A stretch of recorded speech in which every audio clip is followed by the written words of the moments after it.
안녕하십니까. 저는 광주 농성초등학교에서 근무하고 있는 리드교사 김동환입니다. 오늘날 우리 사회는 빠르게 발전해가고 있습니다. 이런 변화의 흐름을 이끌어가는 기술 중 하나가 바로 인공지능인데요. 여러분들은 인공지능 하면 무엇이 떠오르시나요? 어떤 사람은 로봇을 떠올리고 머신러닝 또는 딥러닝과 같은 용어를 떠올리는 사람도 있을지도 모르겠습니다. 인공지능은 무엇일까요? 그리고 어디까지 발전했을까요? 이번 강의에서는 인공지능의 의미를 이해해보고 우리 주변에서 활용되고 있는 인공지능을 체험해보는 시간을 갖도록 하겠습니다.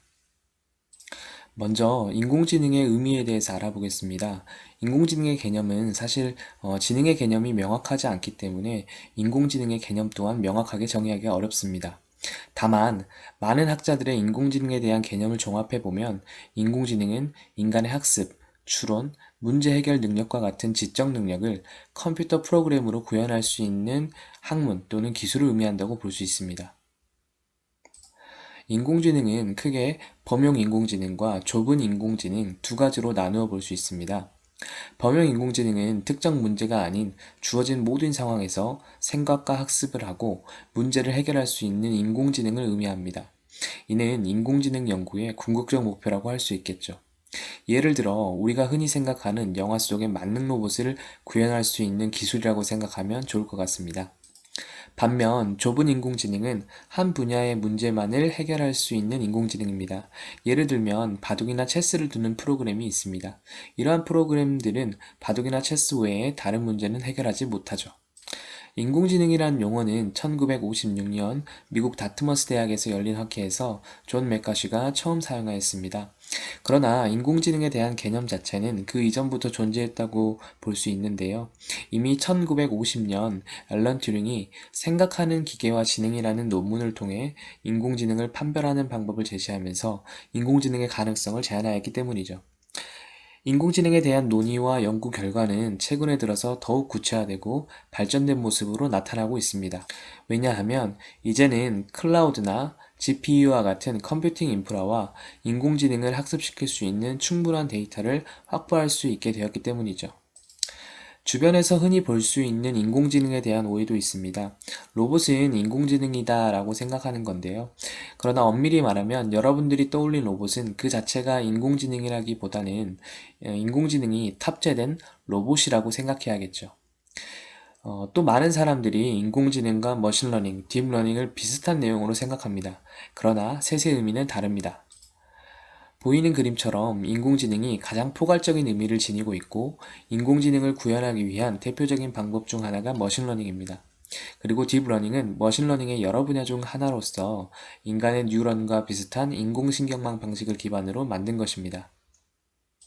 머신러닝과 딥러닝의 차이는 머신러닝은 컴퓨터에게 개발자가 먼저 다양한 정보를 가르치고 그 학습한 결과에 따라 컴퓨터가 새로운 것을 예측합니다.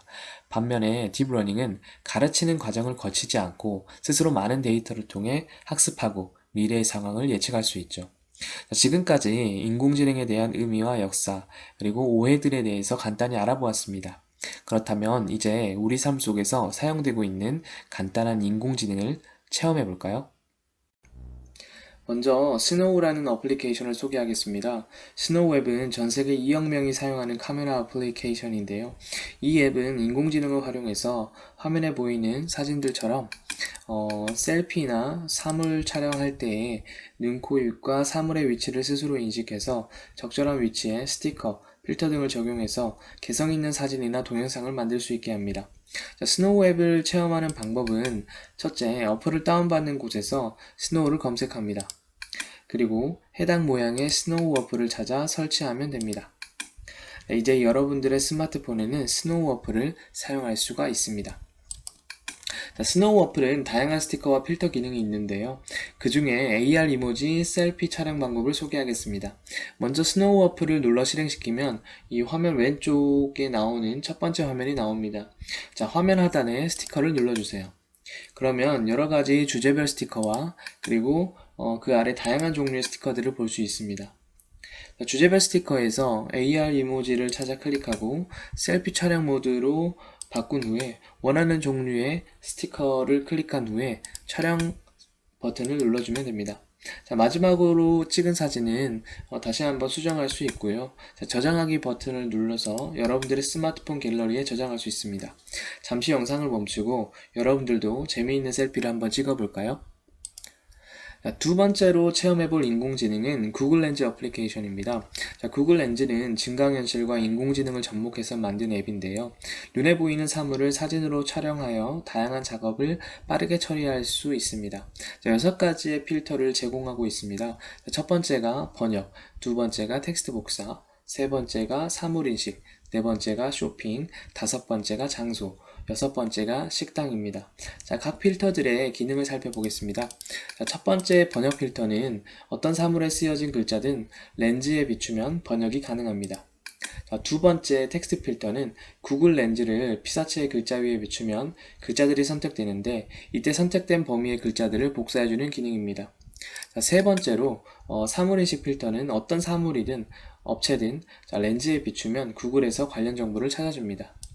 자, 네 번째 쇼핑 필터는 특정 상품을 구글 렌즈로 비추면 그 제품과 같거나 유사한 상품을 구글 쇼핑에서 찾아줍니다. 자, 다섯 번째 장소 필터는 건물을 렌즈로 찍으면 그곳이 어떤 곳인지 그리고 어디에 있는지 등 해당 건물과 관련된 정보를 파악할 수 있게 합니다. 자, 마지막으로 식당 필터는 식당의 메뉴를 렌즈에 비추면 추천 리뷰나 그 메뉴의 실제 사진들을 보여주기 기능 등을 수행합니다. 네, 그러면 구글 렌즈 앱을 한번 체험해 볼까요?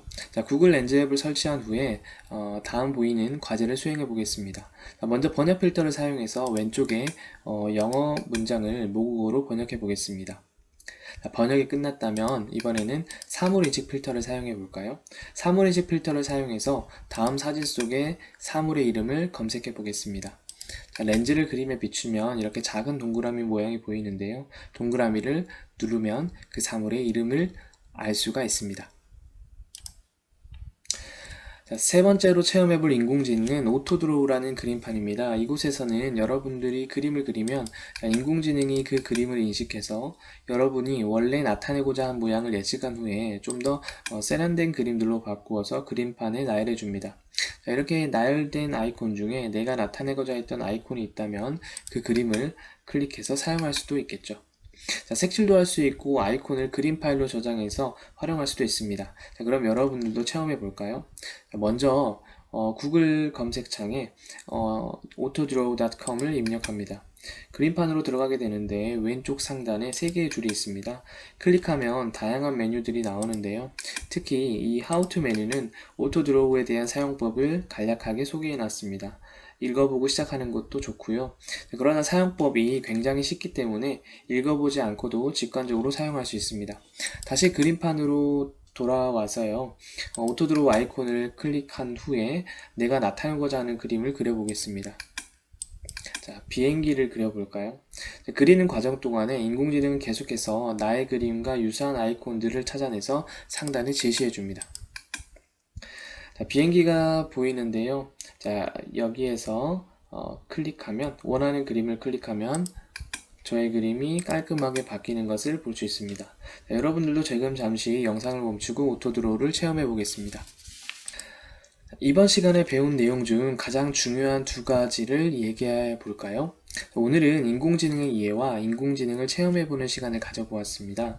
자, 앞으로 있을 인공지능 관련 연수들을 통해서 인공지능에 대한 이해도를 높이고 실제 수업에서 적용하기 위한 다양한 방법들을 배워서 현장에서 활용하시기 바랍니다. 감사합니다.